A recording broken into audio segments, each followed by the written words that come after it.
नमस्कार, आप देख रहे हैं इंचे सिलवेंडे। आज जो हम बात करेंगे, कहा जाता है कि जब किसी की शादी होती है तो जिस तरह 7 फेरा लगाए जाते हैं तो आजीवन के लिए जो है एक परिणय सूत्र बन जाते हैं। लेकिन जो मैं इस कहानी सुनाने जा रहा हूँ, एक विधवा की कहानी सुनाने जा रहा हूँ। वो विधवा इस सिवान जिले के मीरगंज के रहने वाली है और मामला ये है कि उसकी शादी 2010 में जब पहली शादी हुई तो उसका किसी से अवैध संबंध था। उसी के चक्कर में अपने पति की जान मार दी और उसके बाद फिर घर आई।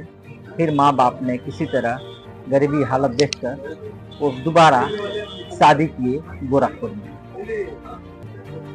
में शादी किए तो वहाँ भी इसका कई लोगों से अवैध संबंध था, जहाँ अपने पति को जहर देकर 2024 में मार दिया। और इसके बाद एक और शादी करती है और कहती है कि हम साथ निभाएंगे, सब कुछ करेंगे, लेकिन उसकी भी एक्सीडेंट करवा देती है।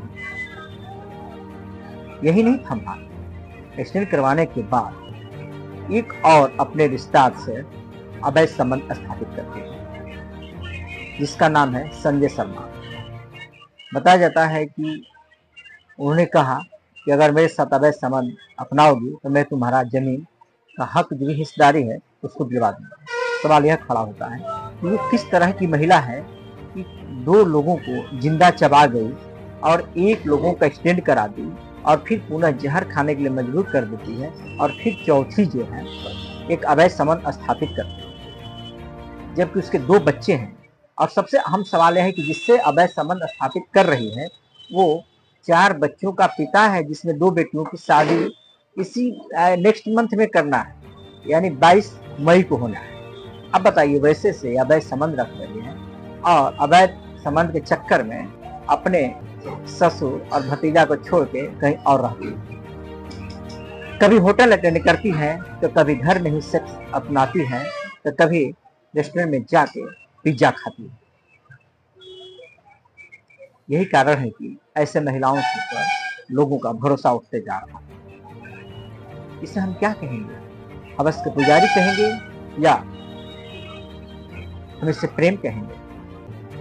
उसके पास पैसे की इतनी काफी लालच है कि जो भी पैसा देगा और उसके साथ वो शारीरिक संबंध स्थापित करेगा और झूठा कसम खाने में सबसे आगे है। जरा देखिए, अब जो तस्वीरों में आप देख रहे हैं या वही महिला है, कई तरह की जो है तस्वीरें खिंचवाती है, किसी से मोबाइल खरीदवाती है, किसी से साड़ी खरीदवाती है, यानी हमें कहें कि हर एक बस यहाँ तक कि चड्ढी गंजी तक भी खरीदवाती है। जो जैसा करता है उसको वैसा वो सेवा देती है। इसका ये राज है।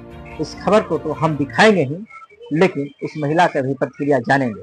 और इस संबंध में जब हमने गोरखपुर के एसपी से बात की तो उनका साफ तौर पर कहना था, इस तरह की जानकारी मिली है तो अपने पति को जहर देकर मारे। अगर कोई एफआईआर अगर करता है तो कहीं ना कहीं ऐसे महिलाओं पर कार्रवाई होगी। और इसके 2 नन्हे मुन्ने बच्चे भी हैं, लेकिन अपने बच्चों को कभी नहीं देखती, सिर्फ पैसे के पीछे भागती है और पैसे के लिए कहीं भी वो जा सकती है, हत्या भी करा सकती है, एक्सीडेंट भी करा सकती है, जहर भी आपको पिला सकती है। तो यानी यही कारण है कि ऐसे महिलाओं पर से भरोसा लोगों का उठते जा रहा है।